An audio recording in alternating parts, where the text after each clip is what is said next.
Sound recording. Hello everyone.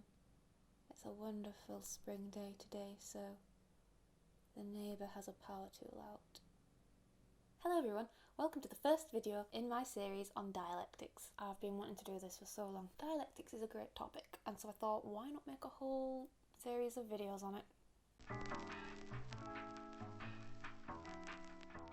What's dialectics? Dialectics is basically just the way in which you think about things in the world. In a nutshell, basically putting it. Not quite like that. The things that you think about continually affect the way that you think about them, which in turn affects the way that you think about those things, and so on. So with that nutshell, let's begin. The book I'm following is Adorno's Introduction to Dialectics. Now, I don't profess to know all the answers. I'm essentially learning this along with you. And to be honest, once I think that I understand it, I later reread and gain a new, better understanding of it. You can't pin dialectics down easily. Adorno starts his introduction to dialectics by taking us to the beginning and explaining what a dialectic isn't, namely, what it was regarded as in Plato's time as a disciplined form of thought. He writes this: at the point in philosophy where the concept of dialectic first emerges in the thought of Plato, it already implies the opposite, namely, a disciplined form of thought which is meant to protect us from all sophistic manipulation. I'm learning this as well, so I had to Google sophism at this point, and according to the internet, sophism is a clever but false argument, especially one used deliberately to deceive. Also, a sophist was a specific kind of teacher in ancient Greece in the 5th and 4th centuries BC. Many sophists specialised in using the tools of philosophy and rhetoric, though other sophists taught subjects such as music, athletics, and mathematics. Adorno also writes that, in its origin, the dialectic is an attempt to overcome all merely conceptual devices of spurious argumentation, and precisely by articulating conceptual thinking in a truly rigorous fashion. So basically, Adorno says that the opposite of dialectic is a disciplined form of thought. So that's what we know so far. And in Plato's time, it was regarded as a disciplined form of thought, or a rigorous method designed to protect us from being deceived by a false argument. Is it not still designed to do this though? Okay, maybe the emphasis here should be on how dialectics is not a disciplined form of thought. Dialectics cannot be pinned down to a simple method, basically. That's the crucial point here, I think. Adorno goes on to explain how dialectics differs from that of Plato's time. He says this: the concept of the dialectic as it has come down to us from classical thought is very different from what I mean by the term. For the ancient concept of the dialectic is the concept of philosophical method, and to a certain extent this is what it has always remained. Dialectic is both. It is a method of thought, but it is also more than this, namely a specific structure which belongs to the things themselves, and which, for quite fundamental philosophical reasons, must also become the measure of philosophical reflection itself. Even though it's not as it was in Plato's time, that's not to say that it's completely removed from what it was like in Plato's day. As Adorno writes, it is both. To me at the moment, I'm thinking that dialectics is a method of thought that is intrinsically linked with the thing being dialectically thought about or thought through. It's a method of thinking that is intrinsically linked to the thing being dialectically thought through. It puts me in mind of a hermeneutic framework or an iterative thought cycle. Not wanting to pin dialectics down to just that, but that's what I'm thinking of. A hermeneutic framework. There's an iterative cycle between thing, the thing being thought about, and concept, which is the concept about the thing. You define a thing according to what you know a thing to be, and then in turn that affects the way you see the thing, which in turn affects the way you think about the thing, which in turn affects the way you see the thing. Perception of a thing is constantly evolving in relation to the time you're in and the context, and both are constantly informing each other, I think. Adorno writes that what dialectics means for Plato is that a philosophical thought does not simply live where it stands, as it were, but continues to live when it informs our consciousness without our realising it. Okay, so this to me sounds like what Adorno is saying a dialectic is. This must be the part of Plato's dialectics that is like Adorno's concept of a dialectic. This is the bit to me that puts me in mind of an iterative thought cycle, where the thing you think about continually affects the way you think about the thing, which in turn further affects the way you think about that thing, and so on. Adorno goes on to explain that Platonic dialectic is a doctrine which enables us to order our concepts correctly, to ascend from the concrete to the level of the highest and most universal. In the first place, the ideas are simply the highest general concepts to which thought can rise. The old traditional concept of dialectic is essentially a method for organising concepts. Okay, so this to me is the part of Plato's Dialectics that Adorno is trying to move away from, that of organising thought, because this isn't where thought organically evolves with the thing being thought about. That's what he's trying to do. I think he's trying to say we're not going to structure things in this logical, ordered way. It has to be organic, more organic and movable, changeable, evolving. There's more. According to Adorno, Plato and Aristotle emphasised the importance of framing our concepts in accordance with nature, so that these concepts might properly express what it is they grasp. But how can we know anything about the non-conceptual being that lies beyond these concepts? Okay, so here I think Adorno is considering how on earth we can know anything about the thing we think about if the thing is imbued in our own ideas about the thing. He's saying, how can you organise things according to nature and have this logical ordering of concepts when it is us that is defining these concepts and this ordering? Our thoughts about things, our preconceived ideas about things, are like an act of violence upon the thing, which influences the way we would see the thing. Basically, what is the thing on its own, void of the violence of our thought? Would we think differently about the things if we didn't think the way we thought about them in the first place? The main point here is that the thing being thought about and our concept about that thing are so intrinsically linked that they inform one another and might not adequately express the thing on its own if the thing existed without us having preconceived ideas about it. We all have a reference point, and it is our point of reference that affects the way we interpret things. And if we didn't have a point of reference, how would we see a thing? Would it be completely alien to us? Would we know where to begin understanding it? Would a table look like a table if we'd never seen a table before, or anything remotely resembling a table? I don't know. We realise that our particular concepts become entangled in difficulties then. On the basis of these problems, we are obliged to develop a more adequate body of concepts. This is a fundamental experience of the dialectic, the way our concepts are driven on in the encounter with what they express. So, as we encounter the thing we think about, it in turn affects the way that we think about it, basically. And we have to evolve with the thing. We can't fix an idea about something because things are constantly evolving and changing, and time is moving on, and the context within which everything exists changes. Yeah. Again, to me, this is an iterative cycle or hermeneutic framework between the thing and the concept about that thing. The concept is forever changing, and this in turn influences what that concept about said thing expresses, and so on ad infinitum.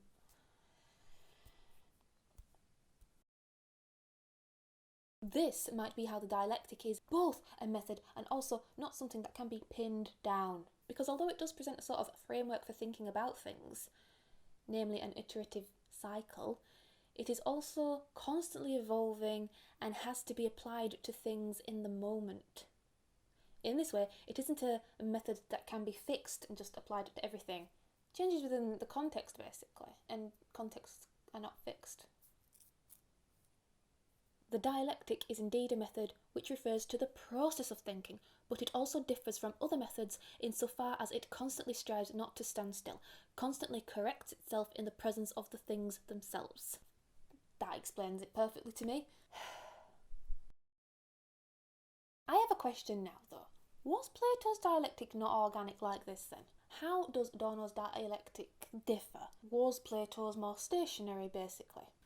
I might have misunderstood this, but is Adorno basically saying that it's like it was in Plato's time, but it has to be more organic and evolving nowadays? Or is he just saying our interpretation of Plato's organically evolving dialectics has been misunderstood and we have interpreted it as something stationary, and we must remember that it has to be evolving? Either way, I think his point is that it has to evolve and change constantly.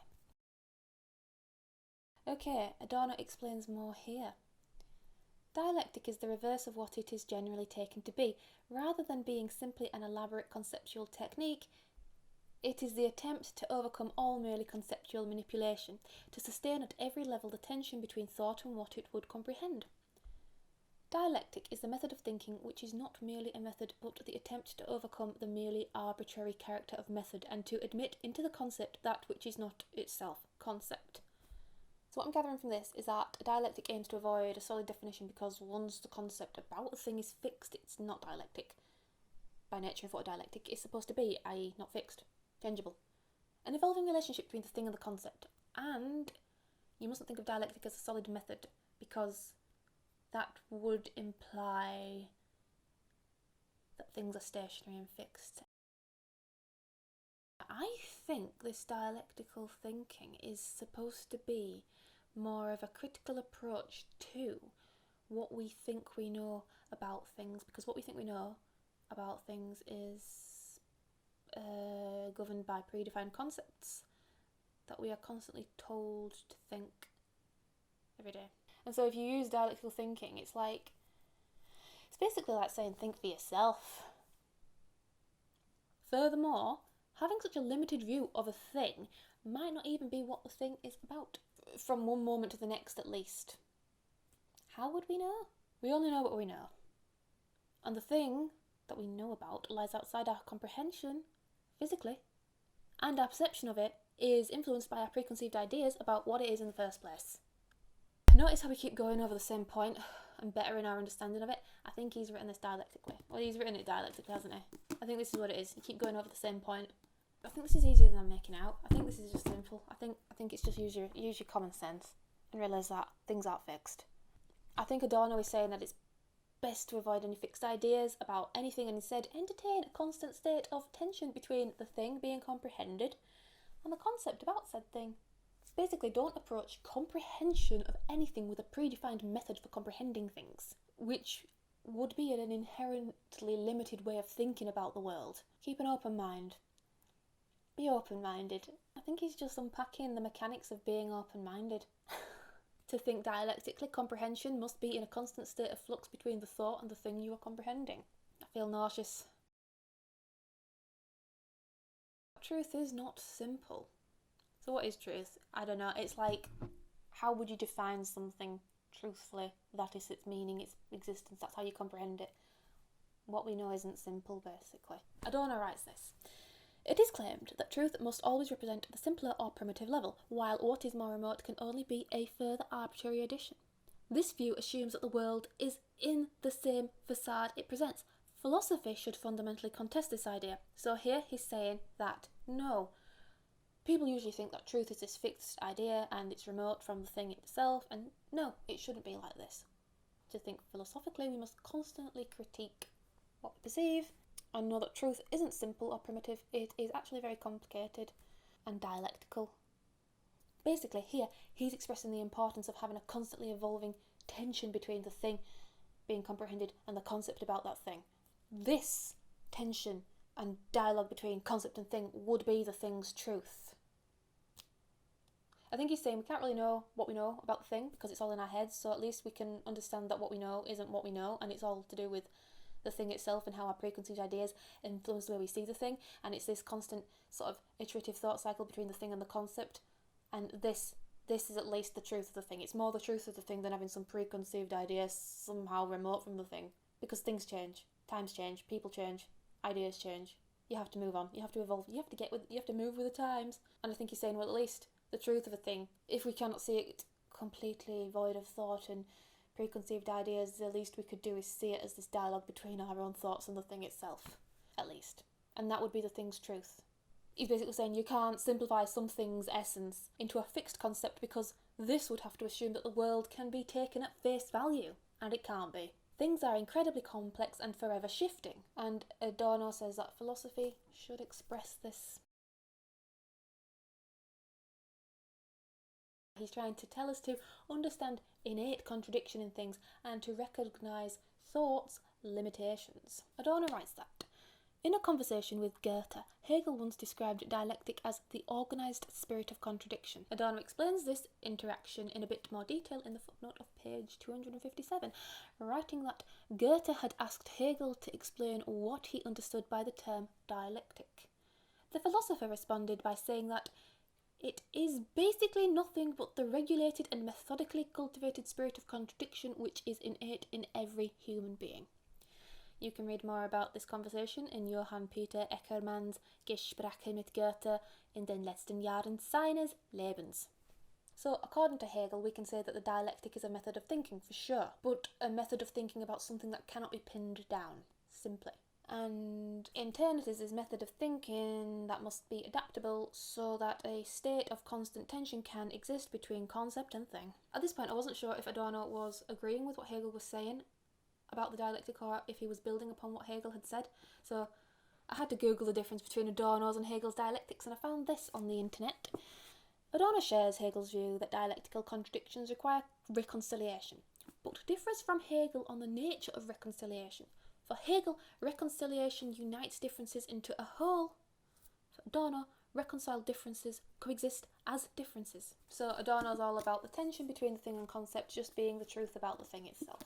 And that tension is something we just have to be essentially at peace with. Whereas Hegel would try and unify them into something greater. As Adorno puts it, dialectical thought is precisely thought's attempt to recognise its limitations by recourse to the matter itself. So, in this iterative thought cycle, dialectical dialogue between the concept and the thing itself, we realise that we cannot know everything about the thing we comprehend, and that our thoughts are limited, and it is in this process of constantly reassessing the situation that we realise the thing's truth, and also realise that we know nothing. Realise that we have a limited knowledge about the thing. I think that's the point of dialectics. Basically, the point is to know we do not know what we think we might know about things, because we only comprehend them in relation to what we think we know about them. Summary. Now for a much needed summary of Adorno's Lecture 1 on dialectics. So, Adorno starts his introduction to dialectics by describing a hermeneutic way of thinking where concept and thing continuously inform each other. The dialectics aspect is the tension between the concept and the thing being comprehended. Now, dialectics is not merely a method of thinking, but it should sustain the tension between concept and thing comprehended. Nothing should be pinned down, because how do we know what the thing is really like if our interpretation of it is defined by our preconceived ideas about what it is in the first place? How does the thing exist independently of our own thoughts about the thing? It can't, can it? Or at least it can't to us. Adorno says his dialectics differs from that of Plato's in the sense that although Plato knew philosophical thought continues to inform our consciousness without us realising it, he did assume that what could be understood was immutable, such that concepts could be framed according to nature, which in turn has a lot of predefined definitions and things that influence the way we think about things. Adorno says that actually things cannot be so easily grasped and must evolve as one continuously with our conceptualizations of those things. So there we have it, 3 pages in. I hope you're enjoying this learning journey with me. Yeah. Stay tuned for the next video in this series where we'll be looking at Lecture 2 from this book. And throughout these videos my knowledge will grow, my understanding of what I'm reading will grow and change and evolve, and Lecture 2 will no doubt inform Lecture 1, and each time we progress throughout the book we will get a greater understanding of dialectical thinking and how it maybe applies to the world we live.